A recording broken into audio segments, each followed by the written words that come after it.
Welcome back everyone. In this video, we will look at how we can build a registration system where user will register themselves, and if that's successfully done, the user will get an email with the 6-digit OTP through which they can verify themselves into our application.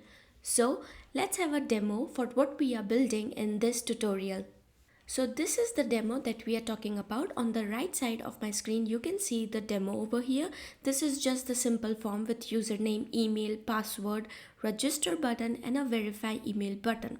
This is just a simple form. It does not look very appealing, I know, but we care about the logic, right? You can just style it according to your own needs. So in this form, what we are going to do is we are going to provide username, email and a password, and then we are going to hit register. After hitting this register button, we will get an email on the email provided over here with the 6-digit OTP that we are talking about. And that OTP we will copy and paste it down over here in this field with the email that we provided over here. Then we are going to click on this verify email button and then it is going to verify our email. So let's have a demo for this. Put the username, email and password, anything that you want, and then let's hit register. So after hitting this register button, you will get an email on this provided email address. So when you go over there, you will find this OTP over here. So let's copy this OTP and then let's paste it down over here, and we will provide the same email, which is very important because if the email does not match, it is going to show us an error. And then let's hit verify, and then you will see over here that we get the message email verification successful, and in the console you will get this data which says the status is 200 and the text is okay. So how this is basically done is, once the OTP we have provided here gets matched to the OTP that we got, we will get this alert message that says email verification successful. So without any further ado, let's get going and build our project. So open the terminal, and in the terminal run the command npm create read to create our application and then hit enter. Then it is going to ask us for the project name. In my case, it is going to be React Node.js OTP. Okay, and then let's hit enter. Then it asks us to select a framework that we want to work with. So we are going to, of course, select React. Then language, we are going with JavaScript for this, and then it is done. Let's open this project into our VS Code, and then in the VS Code open the terminal, and then in the terminal run the command npm install to install all of the dependencies our Read application needs. So let's hit enter, and then it is going to install all of the dependencies that this application needs. Beside these dependencies, we also need one more dependency, that is going to be Axios for HTTP request that we are going to make through server. So let's hit enter, and it is going to install that package also. Our next step is to create backend or our server side of our application. So we will start by creating a folder named server into our root directory, just like this. And now we want to initialize this server as a Node.js backend. So how we can do that is by running the command npm init-y in the terminal. So for this, I'm just going to clear all of this over here, and then we are going to navigate into the server folder, and we are going to run the command npm init-y to initialize this project as a Node.js. So in this server, you will see that we got this package.json file over here. Now the next step is to install the dependencies that we are going to work with and that we need, okay? But before that, we are going to make some changes into our package.json file. So in the package.json file, what we are going to do is, we are just going to add one more script, that is start. Why we are using nodemon over here is because we don't want to restart the server again and again, and that is why we are using nodemon. Okay, so let's now save this file and let's close this file because we are done with package.json file till here. And then in the terminal, let's clear this so that you can see properly what we are doing. We are going to run the command npm install course.env, express, mongoose, nodemailer, nodemon, and require. These are all of the dependencies that we need to work with the Node.js project. So let's hit enter and let it install it. After all that is done, let's now create all of the files and folders that we need into this server folder so that it can be easy to work on with this project. Okay, so in this server folder, the first thing we are going to do is we are going to create a source directory over here, and inside the source directory we are going to create three main folders which we are going to work on with. First one being the models. Then again go into the source directory and create another folder and name it as routes. Okay, and we are going to need another folder and name it as utils. Okay, just like this. We need these three folders to work on with. And of course we need a .env file to work on with, so let's create this .env file. And also we need an index.js file which is going to be the entry point. Okay, inside this model folder we are going to create 4 JavaScript files, so follow along with me.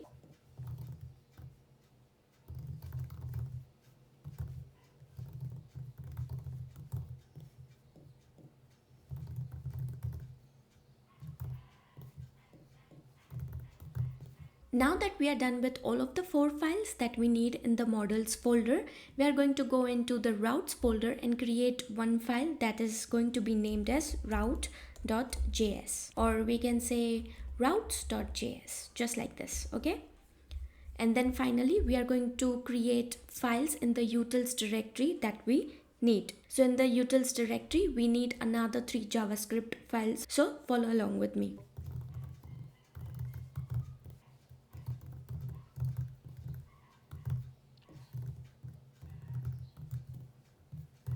And that's all that we need for now. So let's just minimize all of this so that it does not confuse you. Okay, and I'm just going to clear all of this from here also. Now to start off with the code, let's open the env file that we created into the source folder, just right over here. So in this .env file we are going to start off by creating 2 environment variables, that is app port and base URL, and we will point them to the localhost 4000 so that server sides runs on localhost 4000. And one thing I realized over here is that our index.js file is inside the source directory. We do not want this. We want it to be into our server folder root directory. So let's move it outside the source folder. Okay, just like this. Next we are going to work with the response.js file which we created into this utils directory. So to start off with our code in the response.js file, we are going to start off by creating a function named response, and this response function is going to help us send HTTP response with a specific structure. In this response function, we basically have 3 parameters, which is res, status, and a result. Res is the response object which is provided by the express.js.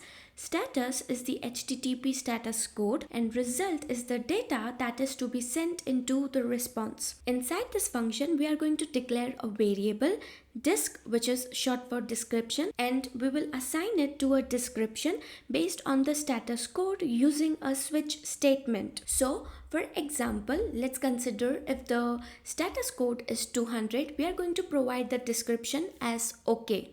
And if the status code is 201, we are going to provide the description as created. If it is 400, we are going to provide bad request. If the status code is 401, it is unauthorized. If it is 404, we are going to say not found. And if it is 500, we are going to say internal server error.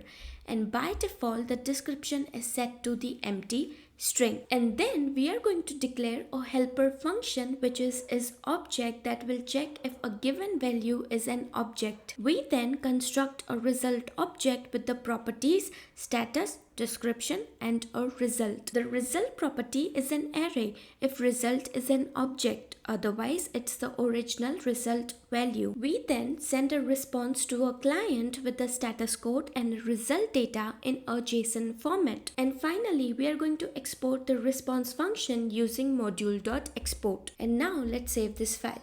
This is all of the code for response.js, and we are not going to touch this file again. Okay, so let's close this file. Let's now create a server entry point index.js file. So in this file, we are going to first start off by loading the environment variables from the .env file into process.env. Then we import the express.js library. We are also going to import the course, which is cross-origin resource sharing middleware, and it is basically used to enable the cross-origin request. And then we create an instance of new express.js application, and we also import a custom response utility function that we declared few seconds ago into the response.js file. Then we declare another variable port for the port number for the server from the environment variables file, .env file basically. Then we import Mongoose, a library that is going to provide us a straightforward schema based solution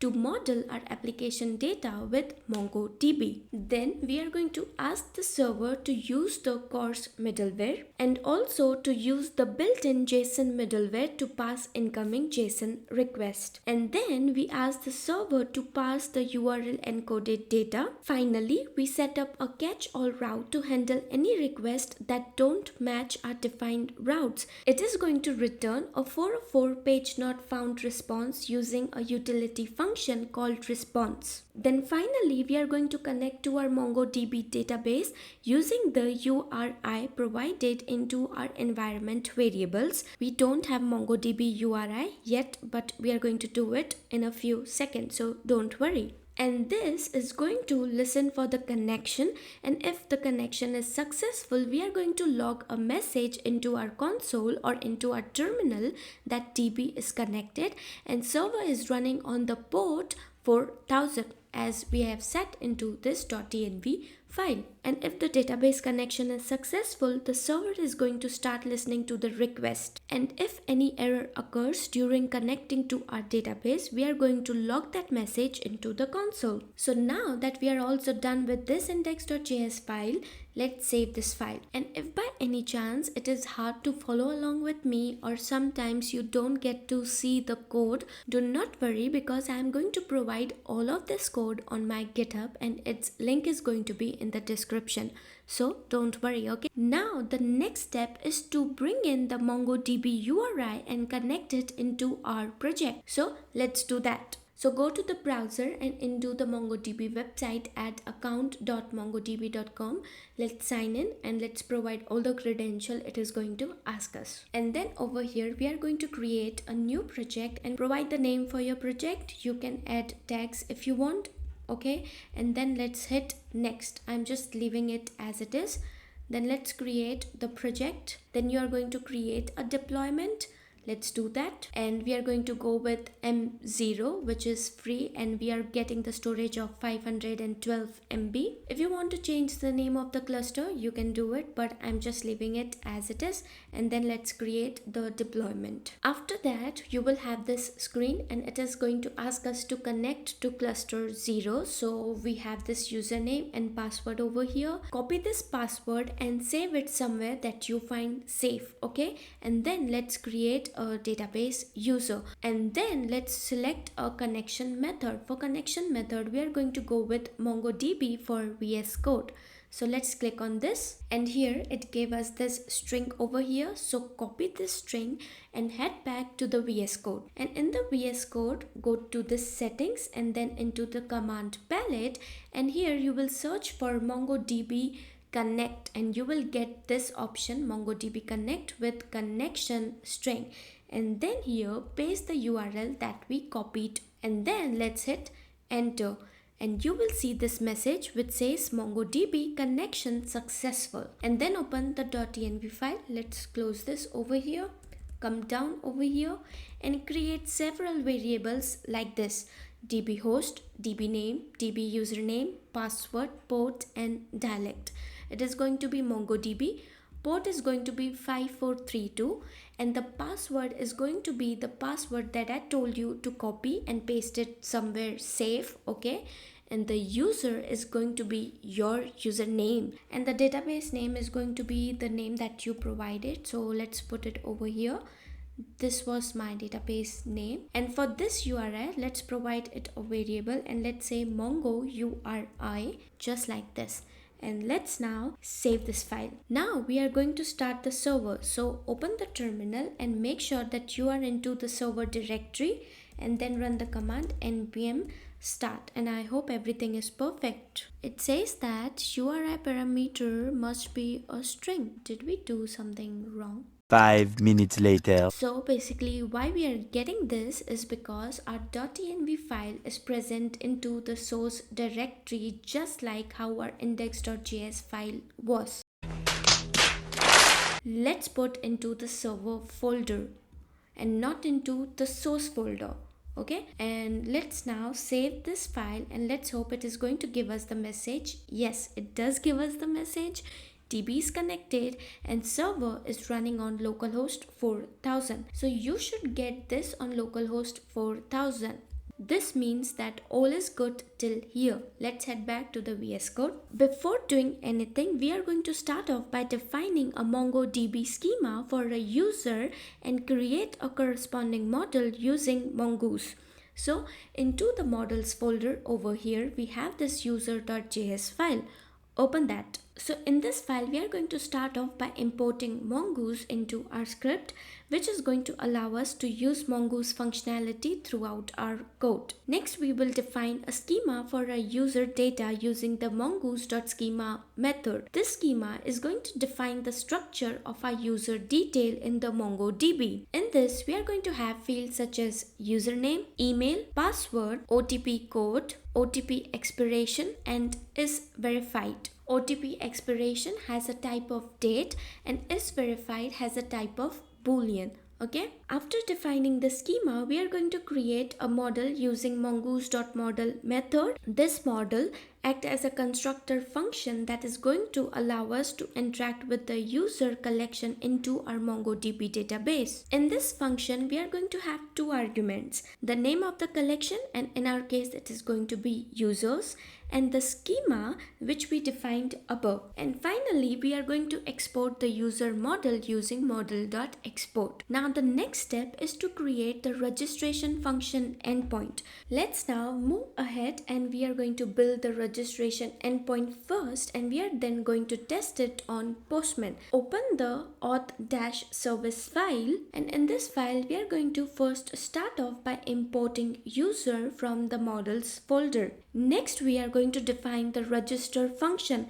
This function is asynchronous, and it is going to take an object containing username, email, password as parameters. Okay, inside this register function, we are going to have try and catch statements. In try block, we are going to create a new user using this user.create method, which is provided by Mongoose, and we are going to pass in the username, email, password parameters to this user.create method, and this method is going to return a promise that resolves to the newly created user object. And if any error occurs during the user creation process, we are going to send an error. And lastly, we are going to export this register function using the module.export. Now we are going to create the registration function into the auth-controller.js file. In this file, the registration function is going to handle requests and responses. So in this file, first thing first, we are going to have all of the dependencies. So we are going to start off by importing the three modules that we need: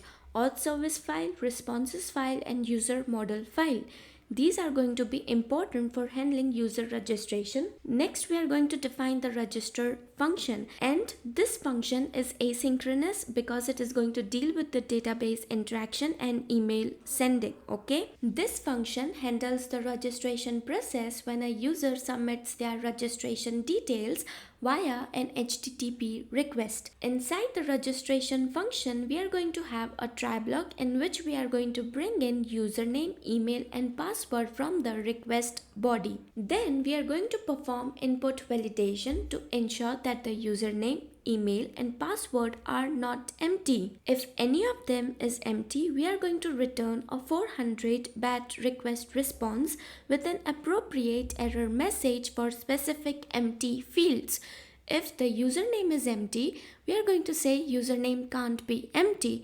And if there is no email or a password, we are going to throw an error that email or password can't be empty. Next, we are going to create a user object, and then we create a new instance of the user model with the constructed data, that is username, email and password. And then we also want to save the user data to the database using the save method. If successful, the saved user data is going to be returned. And if the user is not saved in the database, we are going to return an error message to the user saying there was a problem registering the user. And if everything goes smoothly, we are going to return a 200 OK response with the success message and the user data. And during any of this process, any error occurs, we are going to throw an error 500, which is going to say internal server error with the error message. And at last, we export the registration function to make it accessible to our application. Okay, so we are also done with the registration function in the auth-controller.js file. So let's now save this file. Okay, now our next step is to create an endpoint for our registration function into this auth-route.js file over here. So in this file, we will start by importing Express module and creating an instance of Express router. We also import controller file for auth router to use its method. This router is going to handle all our authentication related routes. Then we are going to have an HTTP post endpoint at /register. So when a user submit their registration detail, this route will handle it. The control.register function is going to take care of validating the input, creating a new user, saving it to the database and sending an OTP to the user's email. Okay, and then finally we are going to export our router, and then in this route folder we have this route.js file. So open this. This route.js file is the main route that is going to define each service route we are going to have into our application. We will have 3 routes basically: for registration, for resending the OTP and for verification. So in this file, we are going to start off by importing the Express module and then creating an instance of our Express router. Next, we are going to import our authentication routes from the auth-route.js file. Then we will use this auth router for any routes that starts with /auth to avoid conflicts with other routes in the future. And this auth router will take care of validating the input, creating new user, saving it to the database and sending an OTP to the user's email. And finally, we will export this router. So now that we have our routers set up, let's save this file and call these routers into the index.js file. So let's open this file and close all of these files. So in the index.js file below this mongoose variable, we are going to import our router from the routes file, okay? And then we will use them as a middleware into our server instance. So now that we have everything in place, we are going to test this registration endpoint on the Postman. So let's save this file for now. Okay, and we got the error over here. So in the auth-route file, we have this auth-controller, but our file name is auth-controller. So do not forget to change this, and let's now save the file. And now we don't have any error, and it says DB connected and server is running on 4000. So let's now open Postman and test our first registration endpoint. So here we are on the Postman app, and in here we are going to make a post request to our registration endpoint. We are going to select the body, and in here you will select draw, and then in the JSON format you are going to provide your username, email and then password, and then we will hit send. And then here you will see that we got the response of status 200 and with description that says OK. And the message we got as user registered successful. You can see over here username, email, password is verified, is set to false by default. And here we have this. So this means that our registration endpoint is working perfectly. After selecting this draw, here you will come and open the drop down menu, and then you will select JSON, and then you will provide this username, email and password. Okay. Now that the registration endpoint is working perfectly, our next step is to integrate OTP generation and delivery through Node Mailer. So let's start doing that. Before doing any of the things, we need to configure NodeMailer. To do that, what we are going to do is we are going to open the .env file over here, and then we are going to provide some variables that we want to work on with. So these are some of the environment variables that we are going to use. Mail user is going to be email through which you want to send the OTP. Alright. Mail password isn't your account password, your Gmail account password, but your application password from your Gmail account. You have to set this up, and to do that you can visit this lessons documentation which I am going to provide on few.dev, and its link is also given in the description. There you will find one section for Gmail account password. Follow that and paste your Gmail account password over here. Mail port, you are going to set it to 465, and the mail host is going to be smtp.gmail.com. If you are not using Gmail or you are using any other service, you are going to provide that service name over here. Okay.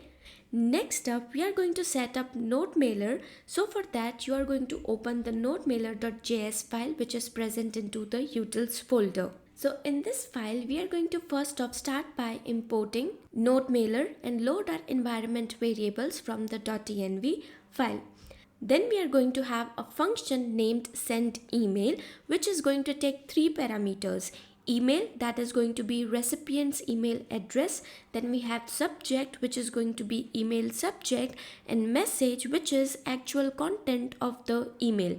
Inside the function, we are going to create a transporter with the SMTP details, which is going to be host, port and authentication credentials. Okay.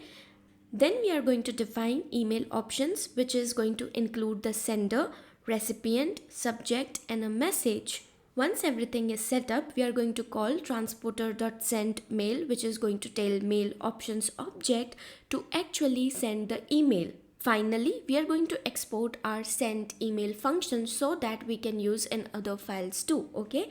Now let's save this file. Next up, we want to create a OTP generator that will send the OTP to the user's email. So for that, you are going to open the OTP generator file which is present into the utils folder. And one thing I noticed over here is that our OTP spelling is misspelled. Okay. So let's correct that. And in this file, we have this generate OTP function. This function is going to generate a random OTP of a specified length. Inside this function, we are going to define the length of the OTP, which is set to 6 digits in our case. And the character that can be used to generate the OTP are the digits from 0 to 9. Okay. Next, we are going to initialize an empty string OTP to store the generated OTP. We are then going to enter a for loop that is going to run length number of times, which is 6 in our case. Within the loop, we generate a random index using math.random, which is going to be multiplied by the length of the character's string. We then append the character at the randomly generated index to the OTP string, which we have declared above. We are going to repeat this process until we get the desired length of the OTP. Alright. Finally, we are going to return the generated OTP. And at last, we are going to export this generate OTP function using module.export. Okay. Now we are going to update registration function in the auth-controller file. So in this file, we are going to start off by importing the generate OTP and send mail function from the utils folder. Alright. And then inside the registration function, we are going to create a new variable which is going to be named OTP, and that is going to call the generate OTP function which is present in OTP generator file.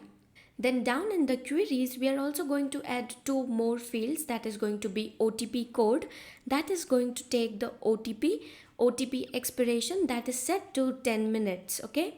Then below the saved user, we are going to call in the send mail function, which is going to send the mail to the user with the OTP. Alright, so let's now save the file and once again check this endpoint on the Postman.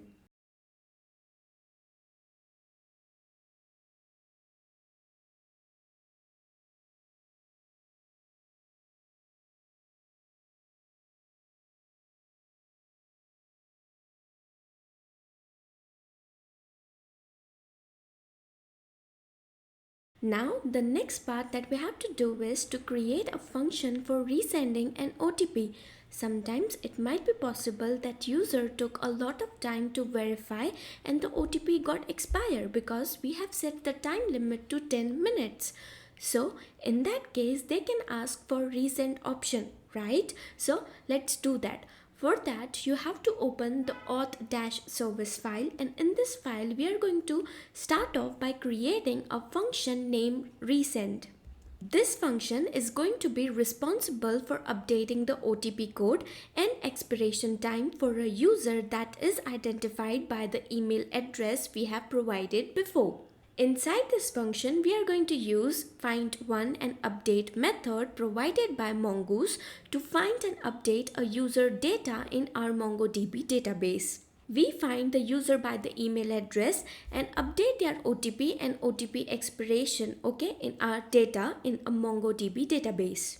Also, we are going to include the new set to true option, which is going to ensure that the updated data is returned after the updated operation, alright? And if no user is found, we are going to return null. And if a user with the specified email address is found and updated successfully, we are going to return that. Simple. And during this process, if any error occurs, we are just going to throw it. Now we are going to create the email exist function. Basically, this email exist function is going to check if a user with a specific email address already exists in the MongoDB database. Inside this email exist function, we are going to use find method provided by Mongoose to check for the user with that specific email address. And if we found the user with that email, we are just going to return the data. And if no user was found, we are just going to throw an error. And at last, please do not forget to call these functions in module.export. Now we are going to create a resend function in the auth-controller file. So basically in this resend OTP function is going to handle the process of resending an OTP to a user for email verification. So at first we are going to extract the email field from the request body using the object destructuring method. Next we are going to generate a new OTP code using the generate OTP function which we have declared into OTP-generator file. Then we are also going to calculate the expiration time for the OTP which is set to 10 minutes from the current time. Then inside the try statement, we are going to attempt to find and update the user data in the database using find one and update method. We are also going to update user OTP code and expiration time with the newly generated values. And if no user is found with the provided email, we are just going to return 404 not found response, And after successfully updating the user document, we are going to send an email to the user's email address with containing the resent OTP code. Lastly, we are going to return a 200 OK response with the success message indicating that the OTP has been resent along with the updated user data. And during this process, if there were any errors, we are just going to throw it. And now save the file, and now we are going to create an endpoint for resend OTP just like how we did for register. Also here, do not forget to bring in the resend OTP function, And now save the file. Make sure you have this over here and we have everything correct. Open the terminal to see if there are any errors. So now there we don't have any error. Let's save the file and head back to the Postman. So here first what we are going to do is we are just going to register a user, and in the response we are going to see if we get users registered successfully. So we have this OTP over here. Remember this OTP, alright? 784640. Now we are going to call in the resend OTP endpoint. just like this. You have to just provide email in the body, and then we are going to hit send, and there you will have this message OTP resend with the new OTP code. This means that our resend OTP endpoint is also working perfectly. Alright. Now the last endpoint that we want to work with is verification endpoint. So let's start doing that. Head back to the VS Code and open the auth-service file. In this file, we will create a verification function. This verification function is going to take email and OTP code as parameters. And inside the try statement, we are going to search for the user in our database with the provided email and the OTP code. And if there were no user, we are going to return null. Additionally, we will also check if the OTP code has expired by comparing the current time with the expiration time stored in the database. And if the user was already verified, we are going to throw a new error by saying email has been verified, okay? And if the OTP is valid and the email is not already verified, we are going to update is verified field of the user to true. Then we are going to fetch the updated user data from the database and we are going to return it. And if there were any error during this process, we are going to throw the error. Okay. And here down here, do not forget to bring in the verify email function. Let's now save this file and go into auth-controller file, and we are going to create verification function down over here. So inside this verification function, we are going to extract the email and OTP code from the request body, and we are also logging the request body to the console to check if we get it correctly. And we also check if the user with the given email exists using the email exists service which we have declared in the auth-service file. And if no email exists, we are just going to return an error 404 with the message user not found. And if we get the user with the specified email, we are going to try to verify the email using the verify email service. We then declare a variable result and assign it to the user. And if the user is verified, we are going to return a response email is verified with the result, okay? And if everything goes smoothly, we are just going to return a response of 200 with the message email is verified. And if by any chance any error occur, we are going to console it. And if there are any error during this process, we are going to send a 500 response with the error message, okay? And at last, do not forget to bring in the verify email function into module.export. Let's now save this file also, and in auth-route, let's create one more endpoint for the verification, just like this. And let's now save this file also and head back to the Postman and test this verification endpoint. So here we are on the Postman, and this is what we got at last, right? So here we are just going to provide an OTP code for this email address, and then let's make a post request to our new endpoint, that is verify.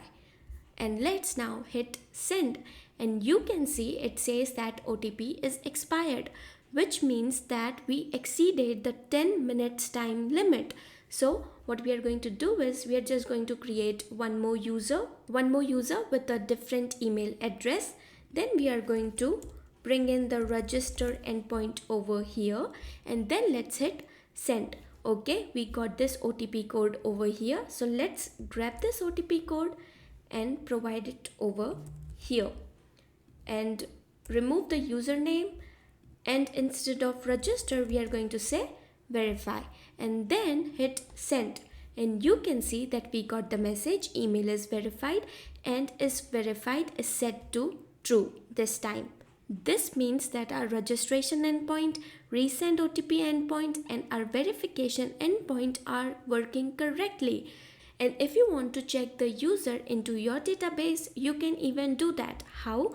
Head back to the MongoDB website, and over here refresh the site so that we can get all the user, and here you will see the OTP code and is verified set to true. Amazing, isn't it? So now we are going to work with the front end part. I'm just going to provide you the code and explain it to you.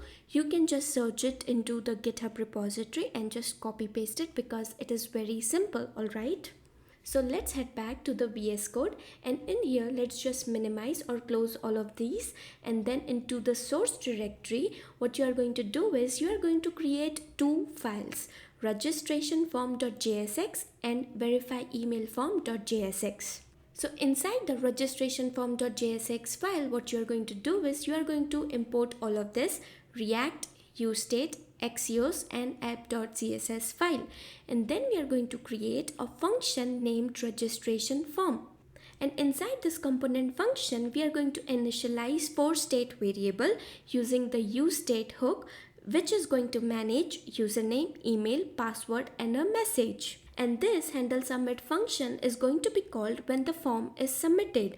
It is going to prevent the default form submission behavior, and it is going to send a post request to the backend API endpoint which we created. That is going to be /auth/register. Okay, and this is done using the Axios. And we also handle the response from the server in the try catch statement. If the request is successful, we are going to send the message state variable with the success message. Otherwise, we are just going to send the error. And then inside this return statement, we created a form with 3 labels for a username, for email and for password. Their input type set to respectively for name, email and password. Value is set to username. For email it is set to email, and for password it is set to password. We are also binding the input fields with the respective state variables and handle change using onChange event handler. So this is all the code for the registration form, and after this let's save this form, and then we are going to work with verify email form. For verify email form, we are going to do the same thing as what we did for registration form. We are going to import React, useState from React, Axios from Axios and CSS, alright? And then inside this component function, we do the same thing. We initialize the state variable using the useState, and this time we have email, OTP and a message. And the handle submit function is called when the form is submitted. It is going to prevent the default form submission, and this time we make the post request to different API endpoint, that is /auth/verify, and we are doing it by using Axios. And then we are checking if we have got the message that is email is verified. We are going to throw an alert on the window that is going to say email verification was successful, alright? And down here into the return statement, we have created a form with the email and the OTP. This is same thing as to what we did for the registration form. So let's now save this form also. And the last thing that we are yet to do is we are going to open this app.jsx file, and we are going to remove all of this code because we don't need it. What we basically need is React from React, verification form, registration form. And then we call in this function app, and inside this we have this two form, registration form and verification form. Now let's save this file also. You can even do it something like this: export default function app, instead of writing down over here. So let's now save the file and open the terminal, and in the terminal open one more site and make sure that you are not into the server folder, and run the command npm run dev, and this is going to start our application on 5173. So let's head over there, and this is the form that we have over here. We did not make any change in the CSS. Let's do that also. So let's head back to the VS Code, and here go into the app.css file and paste this two CSS styles over here for the form. And let's save this and go back to the website. And there we have this user, email, password, register, email, OTP fields. Alright. So let's now check if this is working perfectly. First of all, what we are going to do is we are going to open console to see if we get any error during this process. So here provide the username and email, and then also provide the password, and then let's hit register. And in the Gmail you will have this message that says your OTP is this. So let's copy this and go back to this website, and then here let's provide the OTP that we got and provide the email also. And let's now hit verify email, and there we have this message, email verification successful. And in here we also have this data over here. In this data we have this description, then result. Here we have email is verified, and down over here when you open this you will have this result with the username is verified set to true, OTP code, OTP expiration, password, username, everything you have in the console. So basically this means our application is working perfectly, alright? And now the only thing that I'm stressing about is that this video should not go above 1 hour. I don't know why, but yeah. And the last thing that I have to say is that for this lessons documentation, you can visit to my website, which is few.dev. And also I'm going to provide the GitHub repository link for this code into the description. So you can check both of the links if you are confused anywhere, okay? So that's all for this video. I hope you found it useful, and if you did, then please do not forget to like and subscribe. So I'll see you in the next one. Till then, bye bye and take care.